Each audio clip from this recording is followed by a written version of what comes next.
Best teacher check-in and fact check-in. I realized the best teachers I had and best professors I had were actually a few. I had Daniel Mitchell, Professor Daniel Mitchell, Professor Ebony Utley, and looking back at them, I realized that they were completely in different fields than what I actually am part of from my degree. Daniel Mitchell really got me because of what he did for me in the history class. He did history a different way in City College.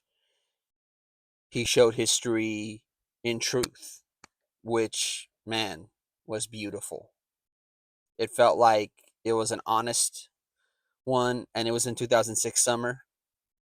It was a quick class, but it felt like, hey, you know what? We're going to learn about the past, and this is going to be stuff that maybe stuff you haven't seen before, so get ready for some things. And he would warn you beforehand. And I realized I didn't need that warning. I'd rather hear that stuff than all the stuff that was just so sidelined all the time. And I realized everything has been so much of like sidelined information that we never get anything truthfully. So looking back at that, Daniel Mitchell's such a uh, right there telling you everything, and everybody else in the class was just like, I don't care about this, because we're so privileged and have the advantage now in any position, even in the position of being at the most poverty level. We're at still the most privileged because of that. We have the advantages, we have the privilege, even at the most impoverished level. We still have the most because of everything that even MLK did, because MLK built so much for the communities from the ground up. And now that I look back, even my paper at the time, because he didn't want Scantrons, he didn't care about that shit. All he cared about was write papers. And one of my papers was about MLK because I felt like such an important figure because of building things from the communities ground up was so important.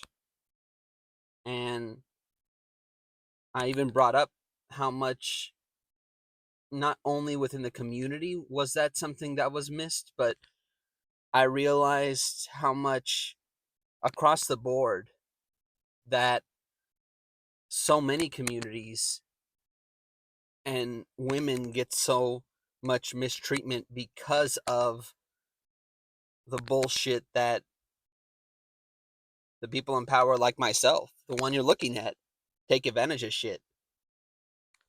And the reality is that's the fucking truth. And I think that's what I loved about the paper and loved about the class. He made me understand that even more. And Ebony Utley helped me understand that about the women's revolution. It didn't even go far enough. It got to even not even to step two of getting to equality.